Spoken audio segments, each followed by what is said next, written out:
हम लोग अभी पहुंच गए हमारे जो नेक्स्ट डेस्टिनेशन था वहाँ पे। तो ये है इंद्रानी गेस्ट हाउस।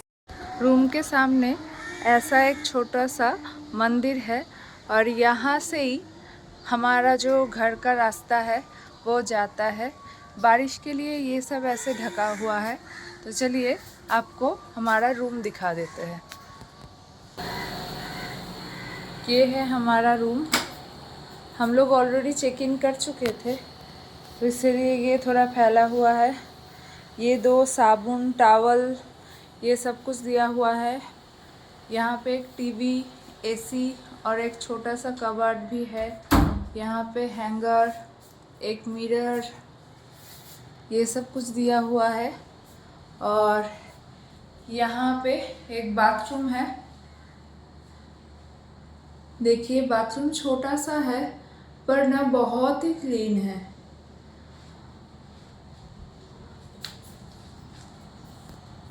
यहाँ पे हम लोगों ने जो स्टे लिया है वो एकदम 5 दिन के लिए है, क्योंकि वो क्या है ना, वो लगेज लेके इधर उधर करना बहुत मुश्किल होता है। तो इसीलिए हमने सोचा कि हाँ मतलब ठीक तो है, छोटा सा है पर क्लीन है, वो ही सबसे बड़ा बात है। तो इसीलिए हम लोगों ने 5 दिन के लिए इसको बुक कर लिए। तो यहाँ से ही हम लोग वो पांजिम और फिर नॉर्थ गोवा दोनों ही इधर से ही घूमेंगे। तो अभी थोड़ा हम लोग मतलब रेस्ट करेंगे, उसके बाद फिर देखेंगे कि आज कहाँ जा सकते हैं, क्योंकि वो साउथ गोवा से यहाँ तक आते आते तो एक तो रास्ते में बहुत बारिश हो रहा था, तो इसके लिए रास्ते पे कोई व्लॉग नहीं बनाया। तो यहाँ पे बस आने के थोड़ी देर पहले ही बस धूप निकला है, इसीलिए मैंने सोचा कि बहुत टायर्ड हो गई थी तो इधर आके बस मैंने सोचा आपको रूम टूर दिखा देंगे। और यहाँ से अभी देखेंगे कि कहाँ जा सकते हैं, क्योंकि अभी मतलब इतना टायर्ड लग रहा है कि अच्छा भी नहीं लग रहा है कि घूमना कहीं पे। पर फिर भी सोच रहे कि होटल में बैठे बैठे क्या करेंगे, फिर थोड़ा इधर उधर घूम ही लेंगे। यहाँ पे थोड़ी देर के लिए रेस्ट करेंगे, फिर देखेंगे कि कहाँ जा सकते हैं। गाइस मैं आज आपको लेके जाने वाली हूँ गोवा का हार्ट में स्थित और सबसे ज़्यादा फोटोग्राफ हुआ चर्च, जो है our lady of conception church. चलिए, तो ऑलरेडी 5 बज चुका है और 5:30 बजे चर्च बंद है, तो जल्दी से फटाफट अंदर चलते हैं। ये चर्च 1609 में बिल्ड हुआ था और अपनी pristine white facet, symmetrical Portuguese Barog architecture और जिगजैग डबल स्टेयरकेस के लिए वर्ल्ड फेमस है। जब आप नीचे से ऊपर सीढ़ियाँ चढ़ते हैं और सामने ये एलिगेंट वाइट चर्च दिखता है, ट्रस्ट मी एक डिवाइन और रॉयल फील आता है। ये चर्च के ऊपर जो बेल दिख रहा है वो गोवा का सेकेंड लार्जेस्ट बेल है। जो नंबर 1 पे आता है वो है गोल्डन बेल, जो से कैथेड्रल में स्थित है। ये चर्च गोवा के कॉलोनियल पास्ट और कैथोलिक हेरिटेज का एक लिविंग सिंबल है। यहाँ हर साल दिसंबर 8 को feast of immaculate conception celebrate होता है, जो बहुत ग्रैंड होता है। यहाँ बहुत सारे मूवीज़ और गाने का शूट हुआ है, जैसे कि जोश, मुझसे शादी करोगी, आशिकी 2 और भी बहुत सारा। तो आपको समझ आ रहा होगा कि ये चर्च कितना फेमस है। चर्च ओपन रहता है सुबह 9 बजे से शाम को 5:30 बजे तक।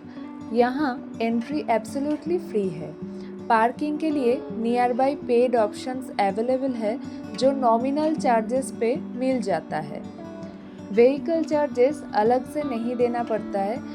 यहाँ पे देखिए अभी ये चर्च टूरिस्ट के लिए बंद हो गया है। चारों तरफ बस नो एंट्री का बोर्ड लगा हुआ है। तो हम लोग भी बाहर से थोड़ा घूम के फिर निकल जाएंगे हमारे अगले डेस्टिनेशन की तरफ। अगर आप पंजिम आ रहे हैं तो our lady of the immaculation conception church को मिस मत करना। हम लोग बस अभी पहुँचे डोनापावला और आते ही जो देखा, ये देखिए पीछे, मेरा पीछे ये देखिए रेनबो। हम लोग आज सुबह भी एक रेनबो देखे और शाम को भी एक रेनबो देखे। ये बहुत अच्छा लगा मुझे। अभी 5:40 हो चुका है। हम लोग अपना स्कूटी भी पार्क कर चुके हैं और यहाँ से थोड़ी दूर हमें पैदल जाना है। शाम के टाइम अभी आसपास कितना भीड़ है वो तो आप लोग देख ही रहे हैं। डोनापोला गोवा के पनाजी से लगभग 7 किलोमीटर दूर एक प्रसिद्ध टूरिस्ट स्पॉट है। ये जगह अपनी खूबसूरत सी व्यू, रोमांटिक ऑरा और रिच हिस्ट्री के लिए मशहूर है। डोनापोला बीच और व्यू पॉइंट सुबह 6 बजे से रात को 10 बजे तक ओपन रहता है। ये जगह दिन के किसी भी समय विजिट किया जा सकता है। यहाँ एंटर करने के लिए एडल्ट्स का 50 रुपीज़ पर हेड और 10 to 18 ईयर्स ओल्ड माइनर्स का 20 रुपीज़ पर हेड चार्ज लगता है। उससे छोटा बच्चे हो तो कोई चार्जेस नहीं है। इसके अलावा डोनापोला बीच में जाने की कोई चार्जेस नहीं है। और हाँ, यहाँ पार्किंग चार्जेस स्कूटी और बाइक के लिए फ्री है। अब बता देते हैं यहाँ पर आप कैसे पहुँच सकते हैं। डोनापोला पनाजी से इजीली एक्सेसिबल है।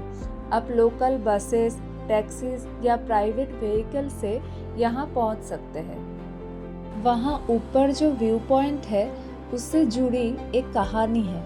चलिए चलते चलते आपको बता देते हैं। इस जगह का नाम डोनापोला एमरेल एंटोनिया दे सोतो मायोर के नाम से रखा गया है, जो एक पुर्तगालीज महिला थी। उन्होंने 1744 में गोवा में कदम रखा था और 1756 में एक स्पेनिश जेंटलमैन से शादी की थी, जो काफ़ी पुअर था। उनकी परिवार अपनी दान और सेवा के लिए जाना जाता था और उन्होंने गांव वालों की बहुत मदद की थी। उनकी मौत के बाद गांव वालों ने उनकी याद में इस जगह का नाम डोनापोला रखा। यहाँ और भी एक कहानी प्रचलित है, जो एक ट्रेजिक लव स्टोरी है। कहानी ये है कि डोनापोला एक वाइसरॉय की बेटी थी और वो एक लोकल फिशरमैन से प्यार करती थी, पर उनके पिता यानी वाइसरॉय को ये रिश्ता मंजूर नहीं था। इसीलिए डोनापोला क्लिफ के ऊपर से पानी में कूद के अपनी जान दे दिए। इसके कारण ये स्पॉट अभी लवर्स पैराडाइज के नाम से भी जाना जाता है। ये जगह मांडवी और जुआरी नदियों की मिलन स्थल पर स्थित है, जहाँ से अरेबियन सी का ब्रेथ टेकिंग व्यू मिलता है।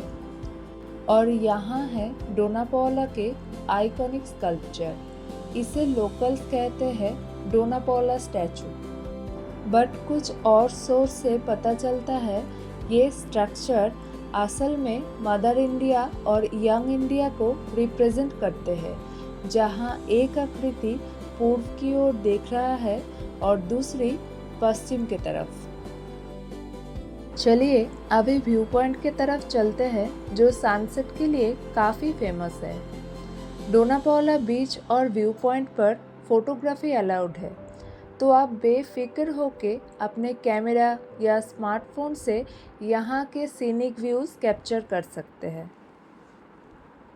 अभी हम ऊपर आ चुके हैं और ऊपर आते ही हमें दिखा कि सनसेट होने वाला है, तो और क्या, फिर कैमरा लेके हम भी खड़े हो गए।